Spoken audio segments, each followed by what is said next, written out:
Welcome to this special edition of Hannity. Democratic scandals. I'm Jeanine Pirro, in tonight for Sean. The bad news keeps piling up for liberals. The Detroit Free Press, the hometown newspaper of Congressman John Conyers, is now calling for him to resign. This comes as the House Ethics Committee has launched an investigation into Congressman Conyers after he admitted that his office paid out $27,000 in taxpayer money to settle a harassment complaint from a former staffer. And just breaking tonight, according to the Washington Post, a new woman is accusing Congressman Conyers of calling her into his office while he was in his underwear. The woman is also alleging that Conyers harassed and verbally abused her.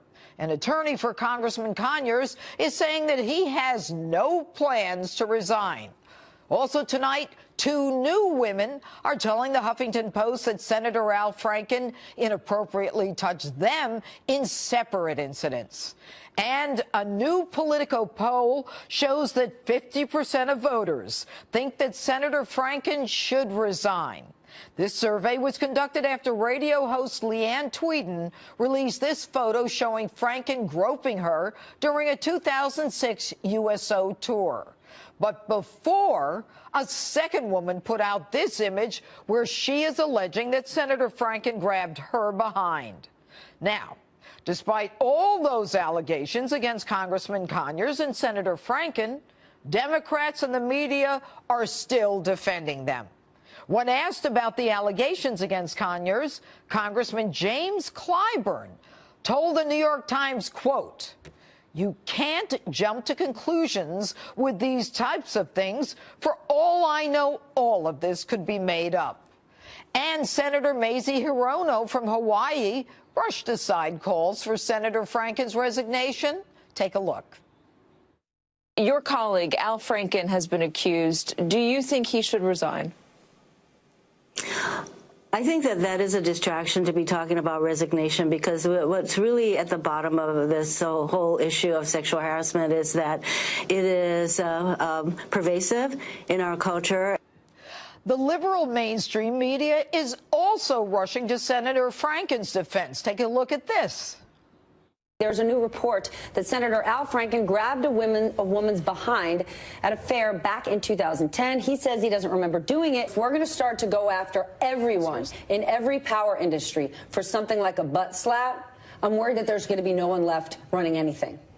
Yeah, that may be true. To ask him to resign, I don't know if that's the appropriate response either. I mean, no senator has been asked to resign ever. We've also, I think, unfortunately, slowly slid culturally into a moment when forgiveness is now married to ideology. If you're a conservative, and Bill Clinton, or Al Franken, get him out or get her. Right. He took a picture, which his office now says was a joke, that showed him potentially not actually groping, but mock groping her.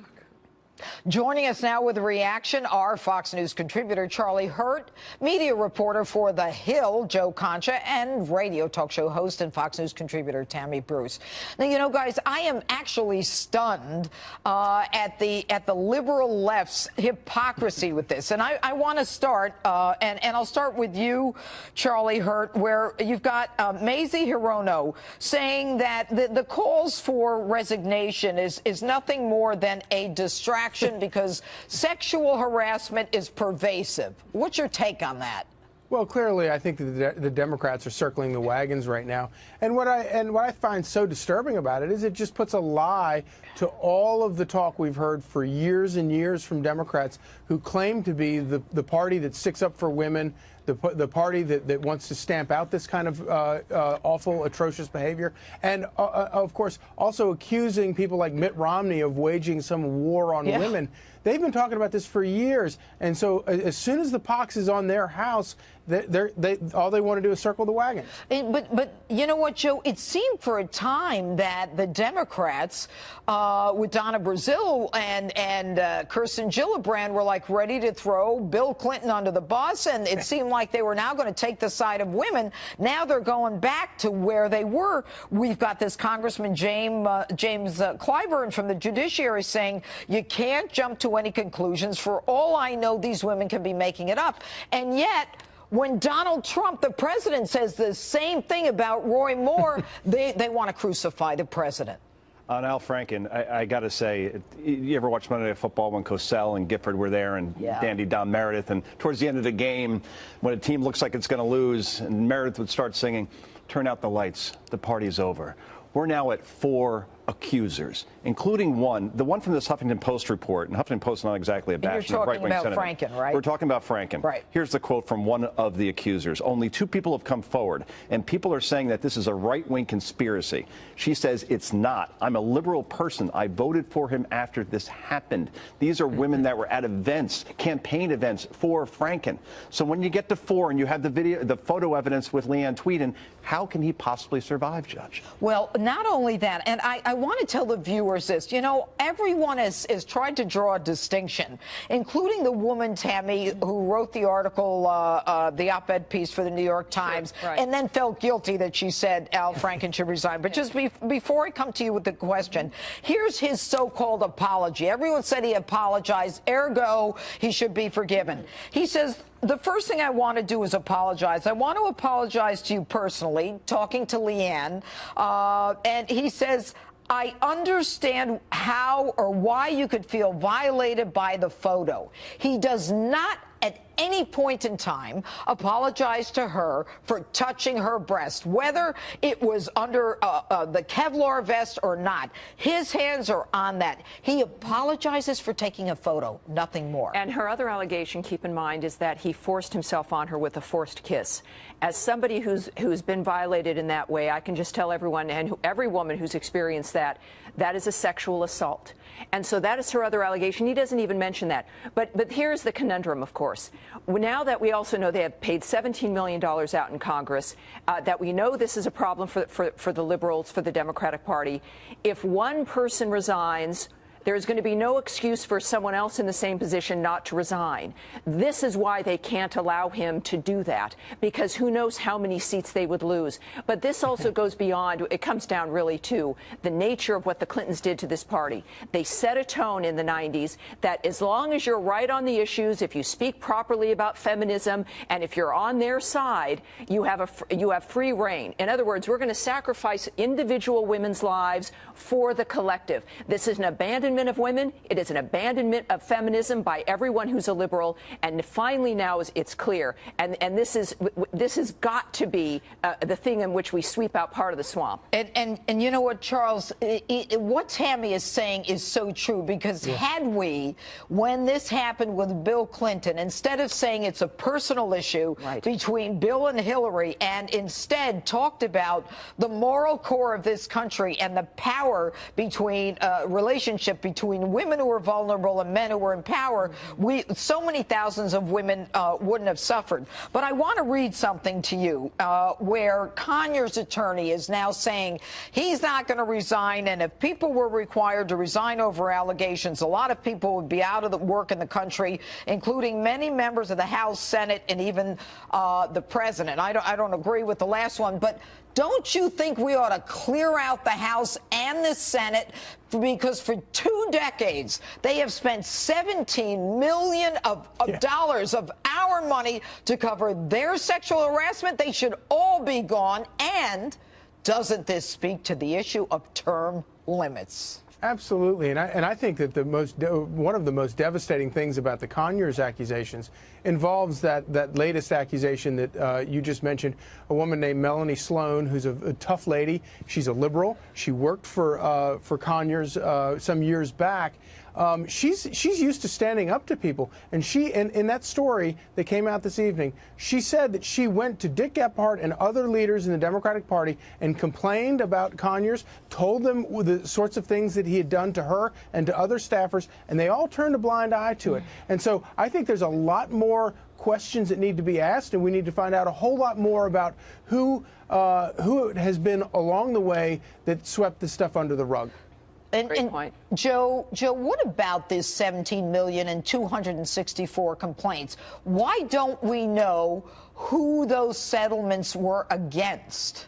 Because Speaker Ryan needs to say, released the names of, that's all that needs to happen. I'm on another mission, Joe. Is that all it's going to take? I would think so, right? I mean, we already know the payments were made, right? We already have a number in terms of the people. So obviously, all that takes is the Speaker of the House, I would imagine, to go ahead with that. But think about where we are now in this. It's a revolution, really, that's going on. Ever since the Weinstein report by Ronan Farrow and all the names since then, the Kevin Spaceys, the Mark Halperns, the Charlie Roses, and I could go on and on with folks that maybe people don't know at home but are big names in media. The count for today alone, all right, is 2 more accusers against Al Franken, 1 more against John Conyers, and a picture of Representative Joe Barton's genitalia splashed all over the internet. Joe Barton, that one's unbelievable, but that's one day. Where did that one come from? Let me see. I don't want to know where that one came from. I don't know, but if I could add that this is part of what's prefaced this is the collapse of the Clinton mafia, if you will.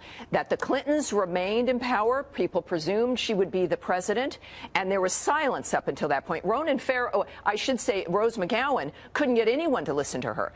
The Clinton framework collapsed. The Democratic Party is clearly collapsing. And all of this kind of false front that held that up and kept people at bay and afraid, now that is gone. You've got the book Shattered. You've got Donna Brazil's book. And now it's free for everyone to speak the truth. This is where the Republicans have to stand up for what they say is right. And they do stand for women. They stand for individual freedom, for us to be able to live our lives freely. The Democrats are destroying women's lives, and yet I'm hearing nothing really organized by the Republican Party taking the lead on this, whether it's Paul Ryan or Mitch McConnell, who's been going after Roy Moore, perhaps appropriately.